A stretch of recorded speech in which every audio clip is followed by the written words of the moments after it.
watching Channel Y. Channel Y, a South Asian Canadian channel. Hi, this is Priyanka Chopra and you are watching Channel Y. The biggest South Asian media group, Y Media. Y Media. Y Media has newspaper, midweek, radio, South Asian Pulse. Hi, I'm Amitabh Bachchan and you're listening to South Asian Pulse. Hi, this is Amir Khan and you're listening to South Asian Pulse. अब हर दिन सुने GTA का #1 radio station FM 91.9 Television. You are watching Channel Y. Channel Y. Prime Minister, welcome. It's a pleasure to be back. Online, SouthAsianDaily.com. The biggest South Asian media group, Y Media. This part of the program is brought to you by Midweek Newspaper, published every Tuesday.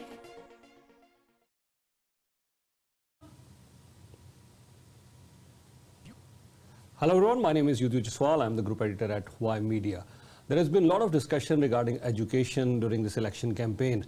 And to talk more about this, we have Karen Littlewood. She's the president of Ontario OSSTF. Karen, a very warm welcome on behalf of Y Media. How are you? I'm great. Thank you so much for having me here. This is an election time and there's been a lot of discussion regarding election. I see all the different political parties making lots of promises. I certainly want to hear your point and few questions as well. Yeah, no, absolutely. You would think maybe education and politics don't have anything to do with each other, but they do, especially in the province of Ontario, where we have governments who over the years some have been friendly to education and some have been not so friendly. And unfortunately for us as OSSTF, the last 4 years have been really, really tough. So we have been working as hard as we can to make sure that we will have candidates who are education friendly who will be elected on June 2nd, so that we will make sure that our education workers have what they need going forward. And just briefly, if you could talk about the different announcements that we've heard. Different political parties, they've allocated different funds. Of course, the PC party, they presented their budget that has been acting as a platform. Then we heard lots of announcements from the Liberals. NDP, both of them have presented their fully costed platforms. And just for our viewers' benefit, I'd like to tell you, as far as education is concerned, it's almost always among the top 3 spending that the province does. So it's a very important thing we need to understand. Please. It's such an interesting comment you make about it being the top 3 spending, because usually it's the bottom 3 as far as what people care about in elections. So it is the most important thing that we should be doing. Education should be viewed as an investment. You mentioned the platform of the Conservative Party. It was called a budget, but it really was an election platform. There was nothing in it that was going to happen for certain. And the cover of it was the busiest part of the 401. So for us to look at that and say, well, what about the people of the province? What about the public services in the province? Highways are mentioned over 150 times in that document. The word autism isn't mentioned once, and education is only mentioned a couple of times. In comparison to the New Democrat Party, the Liberal Party, and the Green Party, who have come out in support of the education platform that we developed as OSSTF. We started over a year ago now. Last spring, we released a platform that was based on consultations with our members, with community groups, with the public. Because we work in education, we know what's needed in education. And just to clarify, in OSSTF, we have members who are early childhood educators. We have people who work in universities. We have people who work with adults, adult learning. The majority of our members are in public high schools, but we have the whole gamut of education workers, and we're proud to represent that. So we developed a platform that would show what we know is needed in education, and it's not just an education platform, it's a platform that helps to build communities. We're talking about a pandemic and recovery and what needs to be done. So we wanted to have parties look at our platform and say, yes, I can support that. We had that with the NDP party. They've come out with some positive announcements with regards to education, trying to reverse some of the cuts from the Conservative government. The Liberal government has talked about hiring 10,000 teachers, 5,000 teachers in special education, mental health workers. That's what we need in the province going forward. The Conservative government talks about highways and infrastructure. So it seems like your demands are not really being met for... Well, like I said, education is an investment. So for every dollar you spend on education, and this is a report that the Conference Board of Canada did a few years ago, every dollar you spend, you get $1.37 back to the community, because you save money on social services, on the penal system, on the health system. People who are better educated take better care of themselves, they are less of a burden on the healthcare system. Of course, things happen and people need access to healthcare.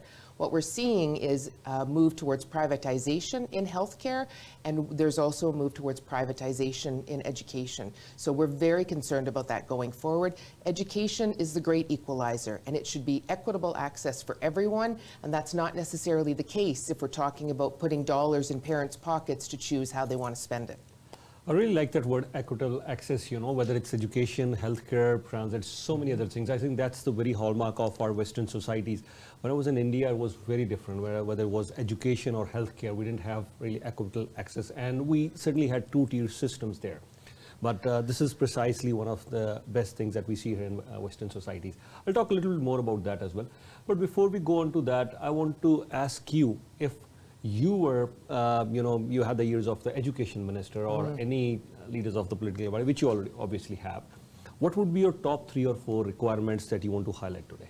Well, I would talk first of all about the move from the Conservative government for mandatory online learning. I think the pandemic has taught us that students need to be face-to-face, in person with the educators, the teachers, the support workers, the custodians, the secretaries. We need to see people face-to-face. To say to students, you have to take 2 online courses in order to graduate, who is that really serving? It's actually a cheap model of delivery, and nobody gets what they need from education. So I'd like to have that addressed, along with there's been a move over the last year or so with COVID to have hybrid learning. And just to explain, that means I'm a teacher in a classroom, I have a laptop, and I have students in the classroom, and I have students at home. And I might be teaching a foods course. So I'm saying to the kids in the classroom, okay, you're going to go and here's your food and your prep area. Kids at home, find something that you can prep and what you can do. It makes it really hard to evaluate. So that type of hybrid learning is unacceptable. It's a cheap alternative, and that's not what we should be doing in education. We should be investing in education. So I'd address the online, the hybrid learning. That's a big issue. Class size is a big issue, and the Conservative government in 2018-19 decided that they were actually going to increase class sizes by increasing the pupil-teacher ratio. And that's complex for people to understand, but they were going from a 22-to-1 ratio to a 28-to-1 ratio, which would have meant a quarter of the public high school teachers in Ontario would be gone, and every class would increase exponentially.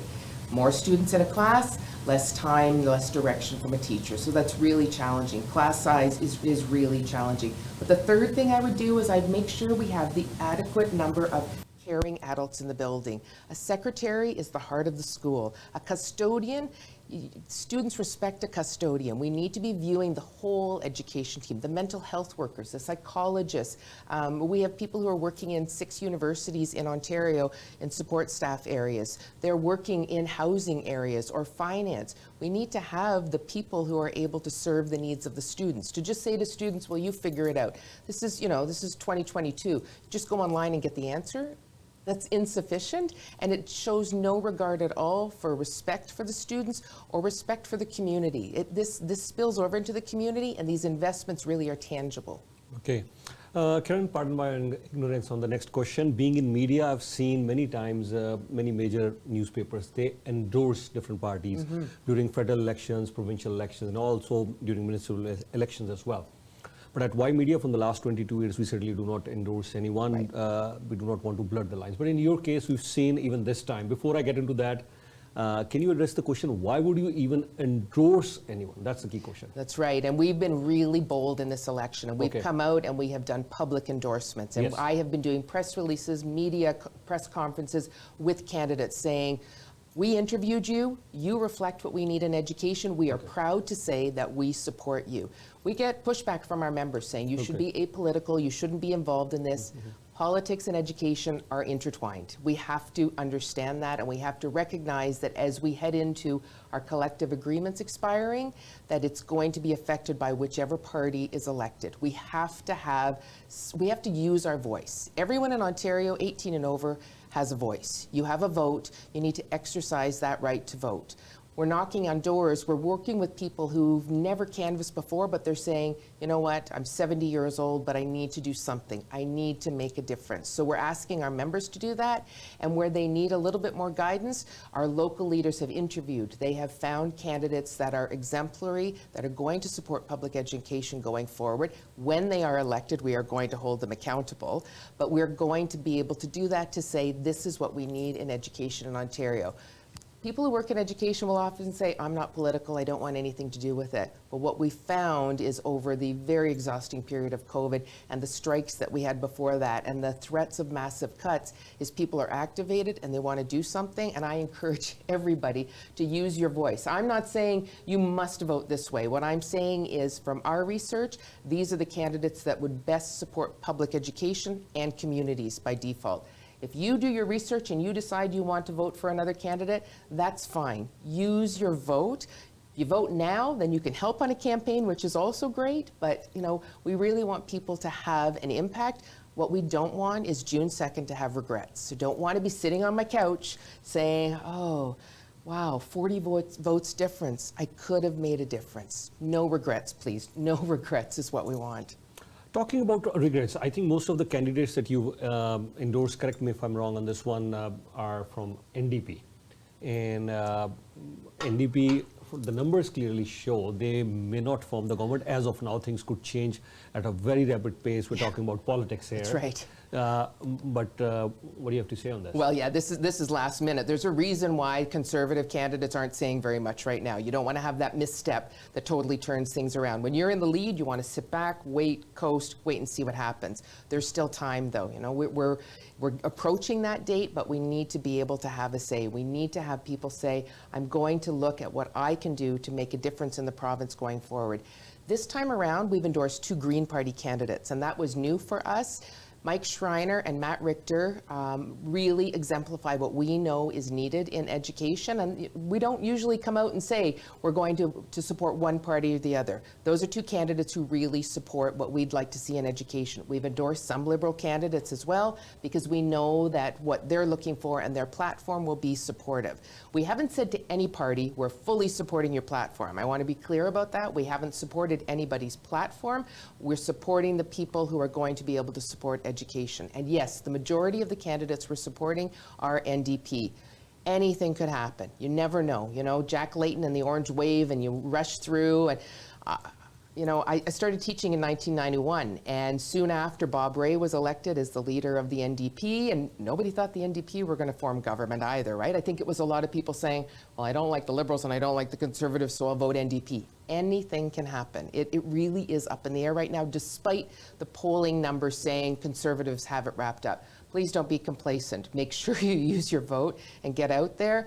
Liberal, NDP, Green, we've found candidates who support our platform. We have yet to find a Conservative candidate, despite the fact that we offered to share the platform with them. We've yet to find a Conservative candidate who says, yes, I support what you know is important in education. They're not talking. They're not talking to anyone. If you can find a Conservative candidate who's going to be at a debate, that's great. Ask them some questions, but they're not saying anything.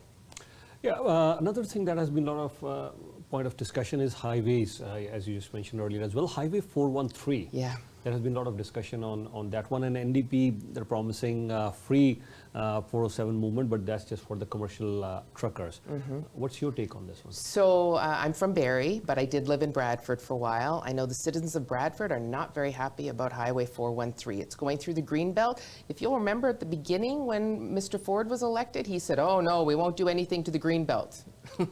Well, I guess if your votes are going to say destroy the Greenbelt, then that's what he's going to end up doing. The Liberal government had looked at the 413 and then determined that this was probably not a good move. The Conservatives need to do the same thing and say that's not necessarily a good move. To have the trucks going free on the 407, sure, that might be helpful. There's a lot of trucks around these days. The economy is picking back up. We need the economy to pick back up. We need to have people be able to travel safely, to be able to get to their destination, to have our goods and services delivered. I'm not saying we don't need highways. I'm not saying we don't need the infrastructure for it, but we're changing as a society. The pandemic has really allowed some people to look at their work differently. They're not necessarily going to all go back down to Bay Street and need to have that traffic flow to be able to get there. They're going to be saying, you know, I might do something a little bit differently. I might be able to work from Parry Sound, even though my office is in Toronto, or maybe I won't go there as often. I think we have to be looking as well at the fact that the Ford government, the first thing they did, or one of the first things, was pull out the electric vehicle chargers. Here we have some structure in place to try and really affect climate change, yet you remove them and you remove any rebates for EV vehicles. That's really a challenging thought, and now we're looking at building more highways. That has nothing to do with doing anything for what we need to address with climate. Devastating storm this weekend. I was driving to go and campaign with my colleague. I swear we were going to go to Oz. Like, the car was lifting. That's climate change. That's climate change, and the devastation in Uxbridge and in the Ottawa area and the Peterborough area. Now I think it's at 10 people who have died because of this. This is climate change. We need to be addressing it, and we need to look at parties that are going to do something as opposed to building more highways. Yeah, we don't want to digress too much from the topic. We'll come back to the education. Right. But I certainly want your opinion, because this is one area which is the biggest ticket item as far as the budget is concerned. That's the healthcare, and it affects all of us, especially the mental health and otherwise as well. I'm sure you must have seen the different promises different parties are making. So what's your take on the overall healthcare promises? Yeah, well, I want to say, first of all, that healthcare, like education, is a women-dominated field. Okay. These are women who, over the past 3 years, have been restricted by Bill 124, which has capped any sort of wage increase at 1%. We have a massive shortage of education workers, of healthcare workers. It's great to say we're going to have 200 new beds. Where are the people who are going to be assisting the patients who are in those beds? We need to be looking at healthcare as well as an investment. Women-dominated fields, it feels like an attack from the government when they say, you know, firefighters, police, other groups, you're okay, you can get a raise, but the women-dominated fields, sorry, you're at 1%, and that's where we need you to stay. Very, very challenging. But healthcare and education, they're the cornerstones of our community. We need to have them properly funded. You never know when you're going to need health care. And as we're all aging, I'm aging, I assume you're aging too, we're going to need more access to health care. Do you want to go and have to pay $50 every time you go to the emergency? Do you want to have to pay another $50 for your physics course because, you know, we have to do this online? We have to look at those costs, and that seems to be the way the government is headed. Two-tier medical system, two-tier education system, increasingly privatized. That's not the way it should be in a prosperous province like Ontario. We should be funding healthcare and education. We should also be addressing the workers. The nurses, just to end this thought, got $5,000. Ford says this is great, they have a raise. They don't have a raise. They got $5,000, non-pensionable. Many of them don't have it. It's prorated, and it's done nothing to stop the shortage. So if you want to talk about stopping the shortage, address the needs of the workers. We're all going to be bargaining soon. Let's see what's going to happen then. Yeah. Karen, one of the issues is the mental health, and of course it has impacted everyone, including the students. I've seen a few studies as well which came out recently after COVID, that yes, mental health challenges have even increased within the students and community at large. That's right. We have members in OSSTF who are child and youth workers, who are mental health supports. We have psychologists, people who are trained professionals who are able to address the needs. They are so short-staffed. And when they are off, if they are ill themselves, if they have COVID, there's nobody there to replace them. What happens when there's a tragic incident? What happens when there's a crisis for a student? Who's going to be able to meet those needs? I appreciate the platforms that have come out and said we need to address mental health. We need more people to do that work. You know, sometimes we get accused of, well, you just want more people so you have more union dues. That's absolutely not the case. We want more people because the students need the supports. They are the future taxpayers of the province. Taxes, I always say, are the gifts you give each other, but we need to have the taxes to keep the province going. We need to be looking at the mental health needs, and it's not just the students, it's all of the workers, and where people held on and did as much as they could. We do have a number of people right now who really are unable to work because of the extreme stress, because of the lack of supports, because of it's just been ongoing, and that whole pivoting back and forth, oh, you can do online tomorrow, you can do in person today, you can have half your kids at home, you can have half of them here. It's incredibly stressful, and we're not doing that to other occupations. We're doing that to education, assuming that lessons come out of a vending machine and we can just deliver them. That's not the case. We need tailor-made education for the students so that they are ready to meet the needs of the province. Right. And one of the ideas that I've been discussing, and I want to take your opinion on this one, this is mainly post-secondary education. Yes. University education in very few countries, especially the Scandinavian countries, has been absolutely at no charge. Yeah. And I discussed this with our education minister, Stephen Lache. He didn't agree on this one. He was writing here. So I want to understand your take on this one, because you're talking about equitable access. So here are two people who are from different backgrounds, and one of the family could afford, the other family may not be able to afford. So what's your idea on free university education? Yeah, I think we have to look at everything post-secondary and not necessarily just university and college. I'll address first the fact that we have a huge shortage in the trades in Ontario, and our high schools offer a lot of beginner level type training, and some of it's even beyond that. Those are the people who are going to be supporting you in the future. When a tree goes through your roof, you need somebody to come and help repair it. When when your water isn't running, you need somebody to help with that. As far as university and college, we've had the Liberal government had frozen tuition. That's okay, but it's not okay if you don't get the funding that you need to make sure that the institutions can still run. I think you should be able to have access to whatever type of post-secondary you need, whether it's trades, whether it's college, whether it's university. I always say there's a job for everybody. We have many jobs that need to be done in the province, and they don't all involve post-secondary. But if that's the path you'd like to take, that's the way that it should be. Perhaps when you go to medical school, or perhaps when you do your postdoc or something else, sure, you pay for that, no problem. But that first part of it, why wouldn't we want to have people have access to that? It really is inequitable. If, depending on what your parents earn, what the job is, if you have two parents or not, how can you go on to have that higher education that you really need and that the province needs if you can't afford it? Yeah. Another aspect is in the world of disruption, I'm asking you, are we really making sure that the education system that we have, right, from kindergarten to school and then post-secondary and universities as well, which is really connecting us well? Because in the age of disruption, anything can happen tomorrow. As a kid's parents could think, I want to create, this sort of profession for my kids. You could bring on engineers, doctors, and tomorrow, because of disruptions, things could change. Exactly. Where are we placed in the education system today? Well, yeah, I often say, and one of my colleagues pointed it out to me, we have junior kindergarten to career. Those are the students that we work with in OSSTF, and it's a privilege to be able to do so, to be able to have that impact on the province going forward. But you're right, nobody saw the pandemic coming. You saw how quickly we turned. One day it's, pandemic, whatever, and the next day we're all staying home and we're all locked up for, we thought it'd be 2 weeks, then it was a year, and then 2 years, and we're I don't know what's happening next. Now we've got monkeypox too.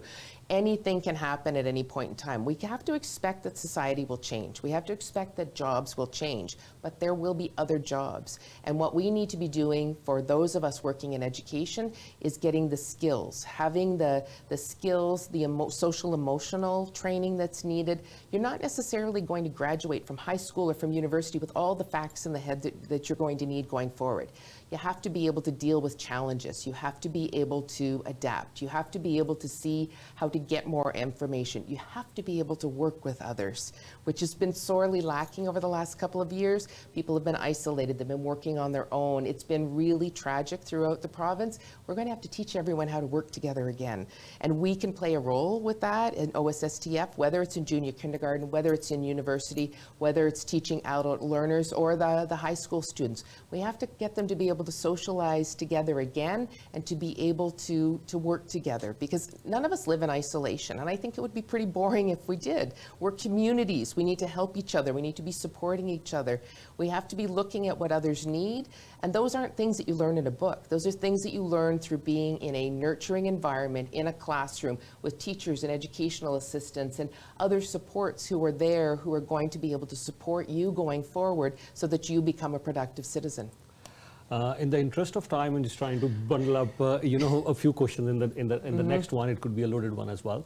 What we are witnessing over here is that, yes, you just mentioned the emotional thing. As much as IQ is very important in today's day and age, EQ, they're saying EQ is even more important than IQ. Yep. How well are we preparing our kids in today's day and age from EQ perspective? Are we inspiring great leaders? What sort of inspiration do we have?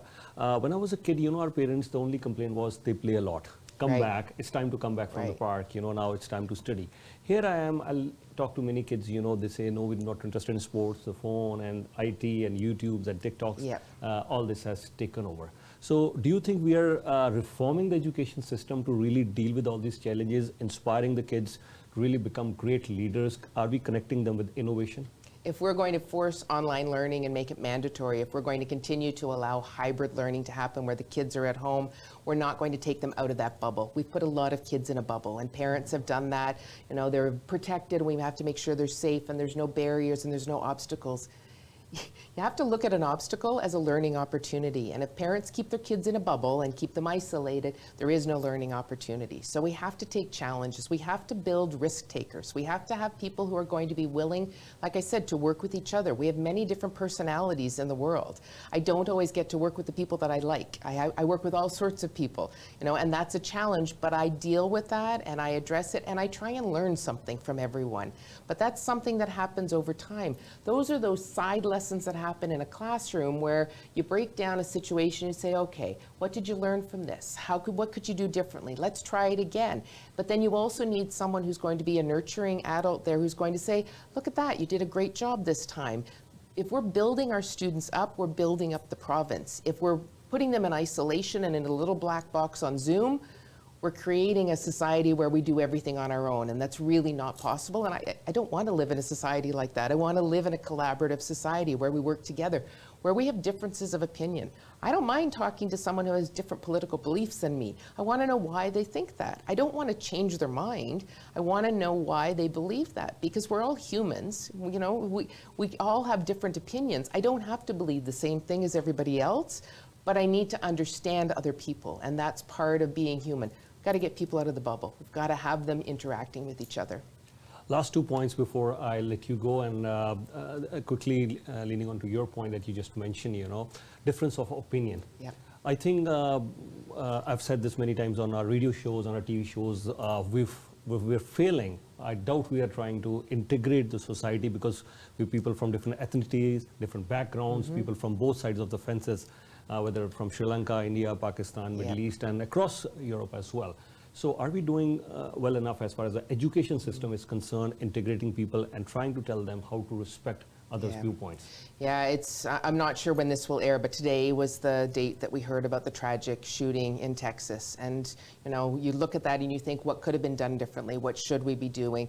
We don't want that to happen in Ontario. I don't want it to happen anywhere. I think there's more that we can do. I think we need to be working together and collaborating and seeing how we see the humanity in others. A number of years ago, I participated in a Governor General's Canadian Leadership Conference. It's a small group of leaders from across the country, 15 people, different groups, but in my group was Aaron O'Toole, who was the conservative leader of the Federal Party. He tried, and he's not the leader anymore, but Aaron and I, he was not a politician then, I was not a president then, we had differing opinions, we had the best conversations. I learned so much from him, I know that he learned from me, I appreciate and value his thoughts, I don't necessarily agree with them, but I need to be able to appreciate what another person says and does. I think it makes me better as a human, but I think we also grow when we have those experiences with each other. We're humans. Wow. I think I learned a lot from you today. Thank you so much for all the amazing things that you shared. Anything else, Karen, you want to share with our viewers before I let I you go? really, really appreciate the opportunity. And please, like I said, you can vote for whomever you would like. But if you could make sure that you exercise your right to vote, you can go to any returning office. There are advanced polls now. Lots of people like to line up on June 2nd on Election Day and to be together. I love it when I'm working at a poll and I hear people say, it's my right to vote. I came to Canada so I could vote, so I am going to vote. Canadians, all Canadians, it doesn't matter your origin, need to take that philosophy and say, I'm going to cast my ballot. Let's have the highest voter turnout ever, and then we get to decide what we're going to do with how the ballots are counted, but let's make sure we all use our voice. At this point, Karen, I'd like to thank you for joining us at the studios, and hope we'll carry on the conversation. Yes, thank you so much. yes, thank you so much. It was great meeting you. Yeah, likewise. Pleasure, pleasure, Yeah. pleasure. And the only message that we want to send across is please to go out and vote. Advanced pollings are on. And of course, the big day is on June the 2nd. Thank you so much. Keep watching Channel Y. You are watching Channel Y. Channel Y, a South Asian Canadian channel. Hi, this is Priyanka Chopra and you are watching Channel Y. The biggest South Asian media group, Y Media. Y Media. Y Media has newspaper, midweek, radio, South Asian Pulse. Hi, I'm Amitabh Bachchan, and you're listening to South Asian Pulse. Hi, this is Amir Khan, and you're listening to South Asian Pulse. अब हर दिन सुने GTA का #1 radio station FM 91.9. Television. You are watching Channel Y. Channel Y. Prime Minister, welcome. It's a pleasure to be back. Online, SouthAsianDaily.com. The biggest South Asian media group, Y Media. This part of the program is brought to you by Midweek Newspaper, published every Tuesday.